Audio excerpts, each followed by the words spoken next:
Welcome to Ambraw Woods, which is not usually open to the public, but we had a special event today to welcome the public to Ambraw Woods. 30 easier. So again, reed canary grass, you guys. The owner purchased the property in 2012. Around 2015, he asked Grand Prairie Friends to become involved.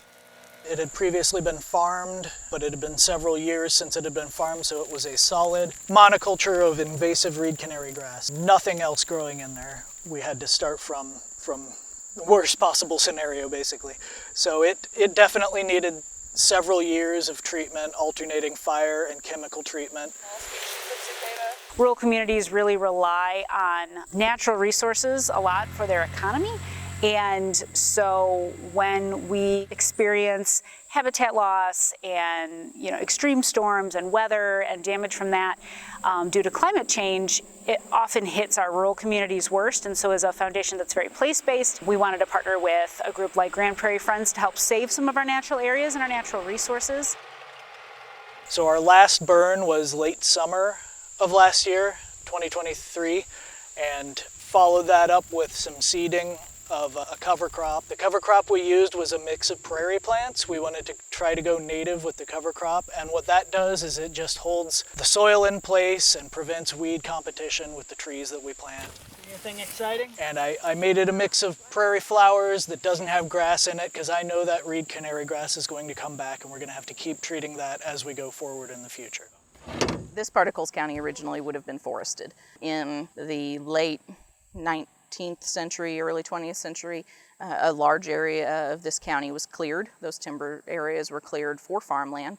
A lot of land was brought into crop production in this area, really reaching its peak in the 1940s.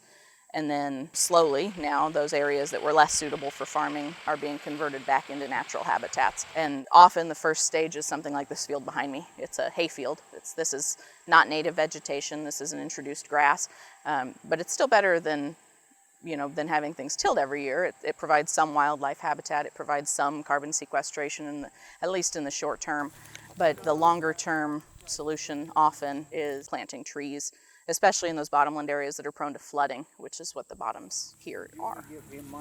Sure. Historically, especially uplands in this area have been characterized by oaks and hickory trees. That's what we've planted in this project. It is a little bit of a floodplain sloping down to the river, so it's natural that in some of the lower spots, the wetter spots, other types of trees are going to want to show up. They will show up on their own. They don't need any help from us, so we're really trying to get the oaks and hickories going so that they're present there in that tree mix. On the other side of the river from here, Grand Prairie Friends has some trees. If you're on the road and you're looking back over the newer tree plantings, you can see the trees kind of around the edge of the woodline that are all the same age. That's an old tree planting. That one is probably almost 40 years old now.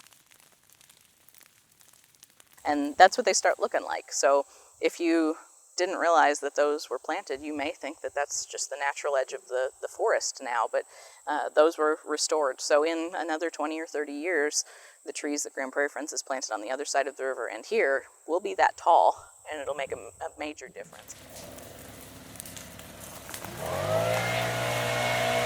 Grand Prairie Friends is a grantee of our Nature-Based Climate Action Program, and that program's goals are really to help draw down carbon from the atmosphere, but also teach people why that's important that we do that with our land. When we bring people out to the site and see, wow, this is a really important thing that we're doing here, and engage them around what's happening here and educate them about why climate action is so important, that's the next level. It's a beautiful little plant. There are a lot of ecosystem services that forests provide that aren't just in the carbon. So carbon storage obviously is a very big part of it, and that is very important. But forests also help with water cycling. They also help with wind erosion and water erosion and all kinds of other services like that that are natural things that you just don't really think about. By putting that forest in, you're helping somebody else downstream. The reed canary grass can reproduce by seed, and it can spread through its roots rhizomatously. It has several methods of continuing to propagate. So it's tenacious, and it's going to keep coming back every time the river floods. We know that, we're prepared for it, and we will just continue to use a grass-specific herbicide on it. That means it'll only kill the grass, it won't kill our broadleaf flowers that we've planted as a cover crop. And we just know we're going to have to keep coming back until the trees get big enough to shade it.